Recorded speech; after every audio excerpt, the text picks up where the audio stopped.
decent right now with the first down.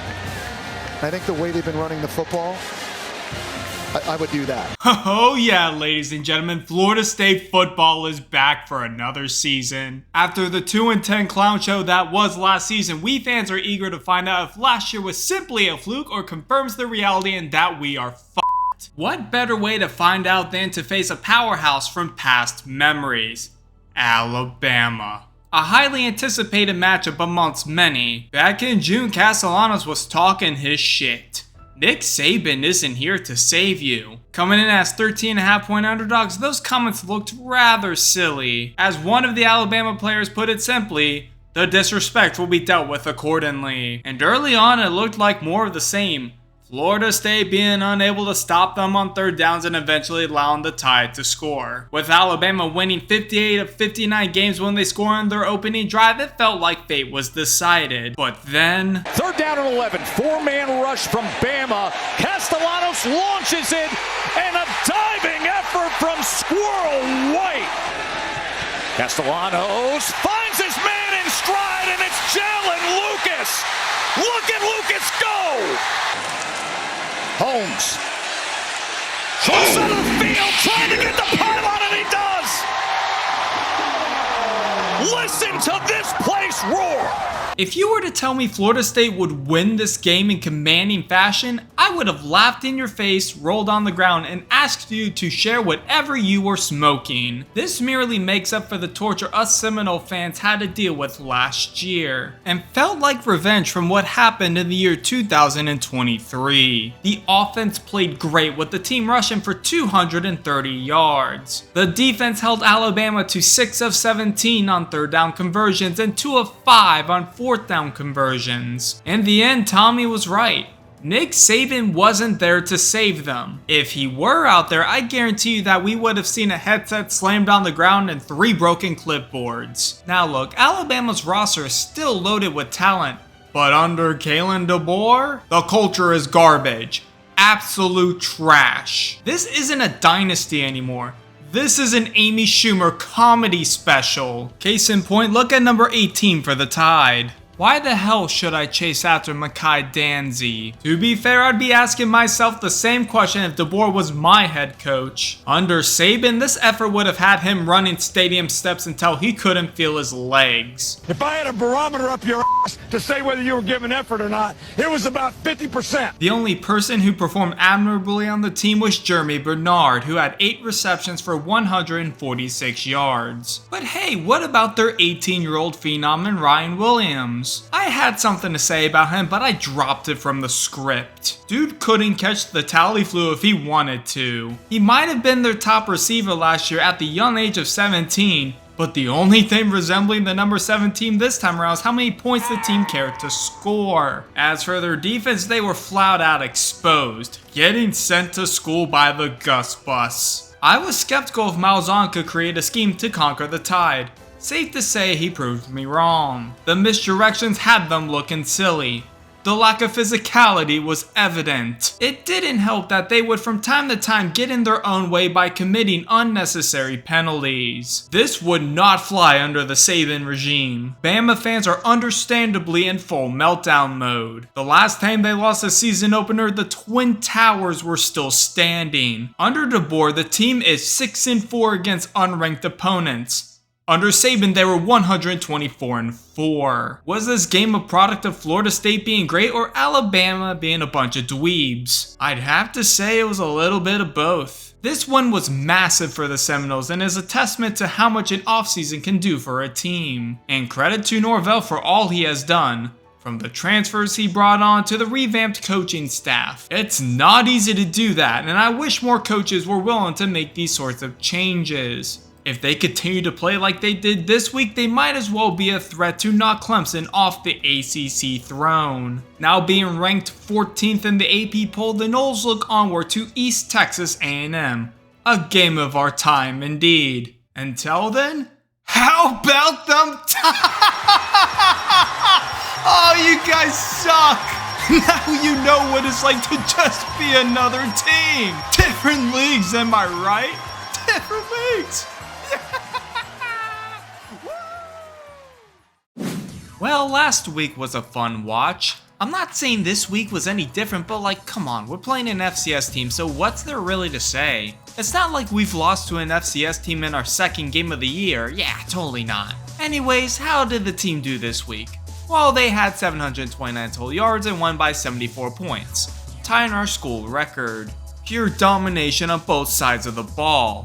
Things got out of hand so quickly that Castellanos was pulled from the game before the first half was even over. If I had to criticize something, it would have to be us allowing the Lions to even score at all. That was in large part due to Michael Grant fumbling the ball, but like, he's our 4th string quarterback, so whatever. Florida State now moves up to number 10 in the AP poll, which I'm sure isn't giving anyone PTSD. Now the team has a bye week and then it's back to business where we face Kent State. Yep, we're winning this game by more than 50 points.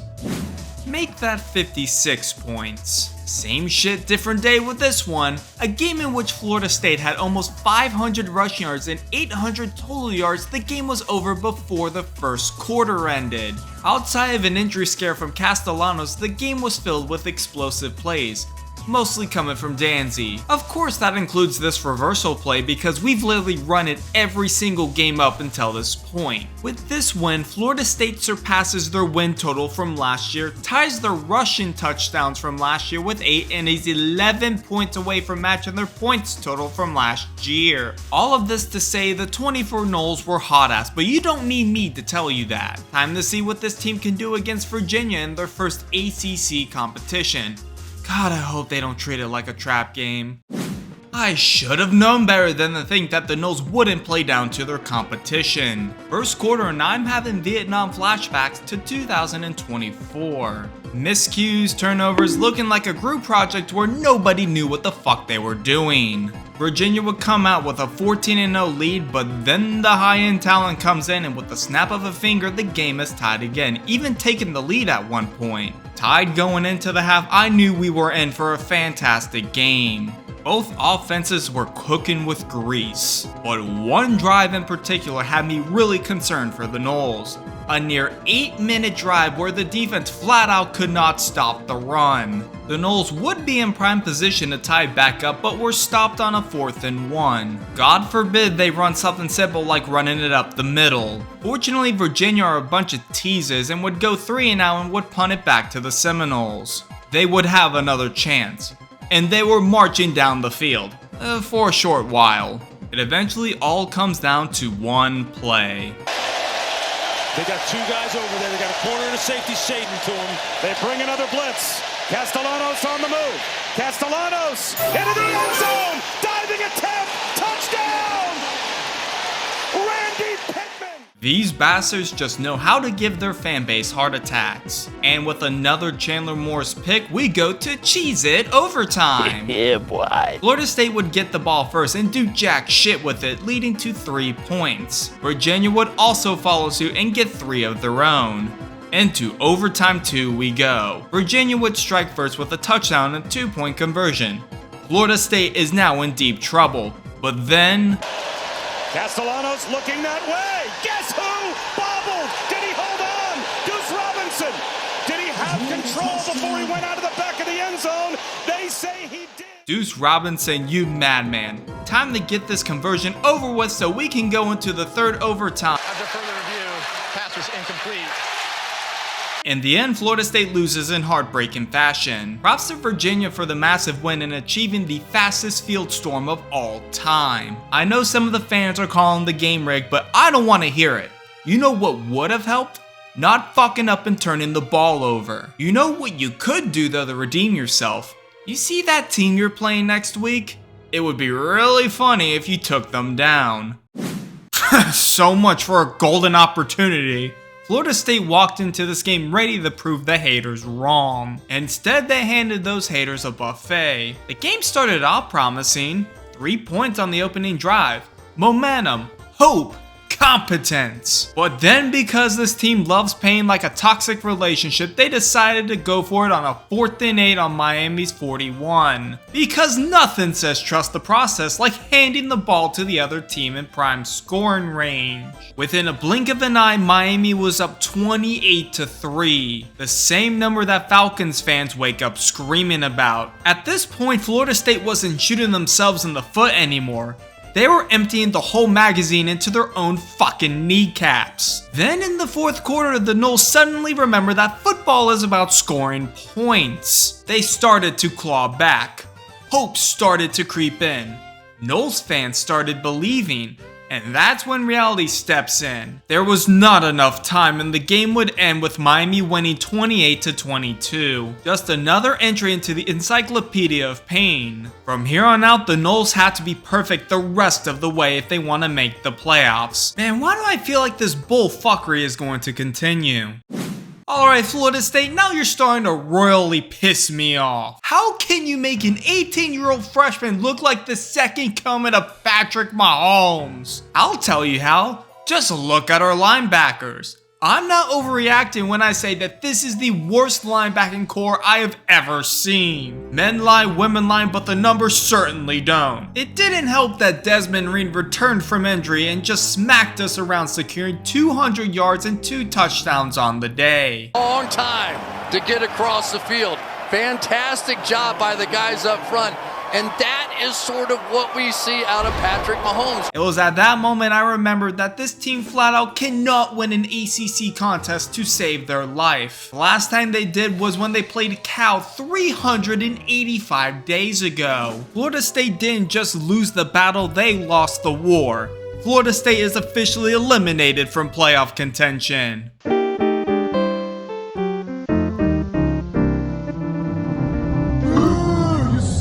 The only thing I can say is, how did Alabama lose to this shit show? As Mike Norvell always says, we just gotta respond. At least they got Stanford next week, so surely this will be the time where we finally get that ACC win. This game is why there are problems in the world. I wish I still lived with my parents who gave me a 10:30 curfew so I didn't have to watch this garbage of a game. For those of you that stayed up till 2:30 in the morning on the East Coast like me, I am sorry. You deserve better. I'm not even gonna talk about the game because what's there really to say? Remember when Florida State didn't want Stanford to enter the ACC? I sure do. They fooled us with that Alabama win. Straight up gaslit the fan base. I thought we were back and Alabama was dead. Turns out Alabama's thriving and we're the ones on life support. I'll eat those words, chew them, swallow them, and wash them down with the tears of a fan base that really thought this was the redemption year. And don't give me that final play should have been a touchdown nonsense. That's like saying the Titanic almost made it. Doesn't change the fact that this team is an Amy Schumer comedy special. For the first time ever, I've lost all faith in Mike Norvell. He's a likable guy, but damn it, he can't coach. Methinks that he was bailed out by talent when he had the likes of Jordan Travis. His buyout is a massive one, but at this point, you might as well pull the trigger and send him packing. Top recruits are gonna pull out any day now. For those who want him gone the following Monday, look away. Looks like they'll be keeping him for at least the end of the season. I'll save you the read, but this is peak obfuscation. This is basically a corporate way of saying we cannot afford to buy him out or for some other reason unknown. What the hell do you need to do a comprehensive assessment at season's end for? Is 6 seasons not a big enough sample size for you? It's like they're trying to insult our intelligence. So yeah, we're back. Not back in the national title sense, no. We're back to being the clowns of college football. The red nose, the floppy shoes, the face paint, the whole act. Somewhere in the distance, Kirk Herbstreit is sipping his sweet tea and laughing his ass off. I'm gonna need some Everclear after this one. Lord help me. I just can't do it. I can't take this shit no more, man. I am not about to be fooled with this one. Sure, Wake Forest is 5-2 up until this point, but this was the same team who almost lost to Kennesaw State. Nonetheless, the Noles did something that occurs once in a blue moon. They won an ACC contest. What we have discovered is Deuce Robinson is that guy. 140 yards receiving for the third time this season, which is tied for most in the country. The defense was locked in the entire game. This is the type of defense I expected under Tony White all the time, not just a quarter of the time. As for Wake Forest, they were dick punching themselves straight out of the gate. 6 penalties in the first half, an offense that was about as useful as a white crayon, and some other garbage. Let it be known that no one beats Florida State in 10 straight ACC contests. Only 9. Who would have thought that at this point Clemson would be 3-5? With the talent they retained, it's really difficult to comprehend. Good news for the ACC fanboys is that they won't get to see either team secure the conference crown. The bad news is that you are still a fan of the ACC, which means the majority of the games are pure shit shows. And boy do we have a prime example with this one. Clemson looked like a team that was absolutely beatable, but the Noles started the game like they usually do and engaged in self-sabotage. If it wasn't turnovers, it was committee penalties. If it wasn't penalties, it was overthrown receivers. If it wasn't overthrown receivers, it was dropping wide open passes. This is by far the worst the team has played on the road. The funniest thing about all this is that the fucking UConn Huskies have more ACC wins than the Noles do this year. Let that sink in. The question now is if Florida State is even going to a damn bowl game or not. They'll need to win 2 of their next 3 in order to do so. Regardless of what happens through the next 3 games, one thing remains clear. Mike Norvell has gotta go. This win right here was for Ethan Pritchard. Plain and simple. After getting shot in the head in August, he returned to Doak Campbell Stadium to a mass amount of cheers. This game felt eerily similar to the Wake Forest game. Deuce Robinson once again was the guy, and with another stellar performance, he is on the verge of attaining 1,000 yards on the year. The last person to do this for the Noles was Tamorrion Terry back in 2019. Virginia Tech just didn't stand a chance, with Kyron Jones being unable to get the passing game going, especially since the Seminoles didn't even punt the entire game. If there is any consolation for the Hokies, there is a chance you might be getting James Franklin. If that happens, you could chalk that off as a win for the week. Now the Noles are within striking distance of getting their 6th win. Time to see what's in store for us on Friday night against NC State. I just have to say this right now. This was the greatest game I have ever watched. Unfortunately, one of these teams had to win and given said team the right to go bowling. NC State has one of the worst pass defenses in the nation, so you would think Thomas Castellanos would take advantage of that, right? Logically, you would think so, but we all know we are talking about the Seminoles here, and they can have nice things. Tommy tried again and again to connect with Deuce Robinson, but time and time again, Devin Marshall was locking his shit up, and the announcers were absolutely loving it. And while Deuce Robinson did have that one stellar drive, he was quiet for the most part. Even with the Noles playing like hot ass, the Noles were only down 3 points, and they would force the Wolfpack to punt. Noonkester catches the punt. It's a short one.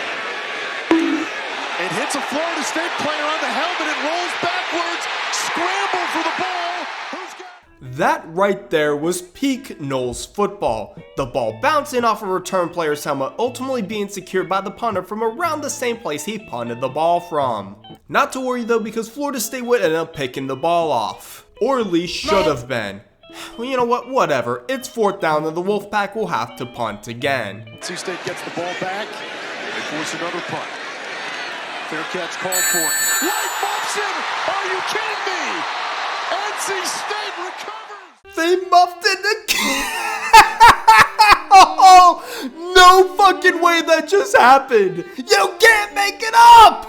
Why am I even staying up to watch these games? What's the point of life? Why does Mike Norvell still have a job? This team ruined my week. At least it can't get any worse. You sure about that?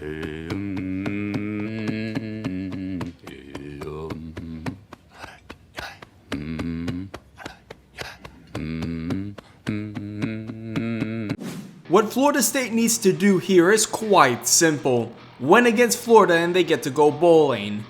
Bring on the pain. Now they did not understand the assignment. This was one of the worst Florida teams they've had in a decade, so what did the Noles do? Get absolutely bitch slapped by the Jaden Ball, you're fucked mobile. Dead serious, he had 266 yards on the day. The defense was about as inspiring as a drunk man pissing on the side of the road. And the offense, while good in some areas, is still an enigma as Gus Malzahn continues to pull a random running back's name out of a hat in order to determine who to put out there. I can't help but think that a 4-8 Florida team without a head coach somehow has a brighter future than the Noles do. How's this performance for you, Mr. Alford? Want to add this to your comprehensive assessment? You want to know when this team last won a road game? The 2023 ACC Championship game against Louisville. With this loss, the Seminoles fall to 5-7 means that the Seminoles are out of bowl contention. The worst thing about it is that this season felt worse to some degree compared to last year. Trying to continue to instill confidence in the team's direction makes me want to vomit. I will be the bigger man and give my props to the Gators. They looked like they wanted to be out there whilst the Noles did not. And with that, this season comes to a close. It's hard to believe I've done this Florida State summary video for 5 years. Where has the time gone? To close this out, I will give my grade on the season. The team had 5 wins, but most of them were from bad teams. That Alabama win was amazing to witness though. And with that, I'm gonna give them a D+. Deuce Robinson among others were stellar, but it's clear this team needs a full rework. What will we expect next year? Will the Noles win a road game? Will Mike Norvell still have a job? Will Miami ever at all win an ACC title game? Be sure to subscribe to find out next year. But for now, this is Chan Huff signing out.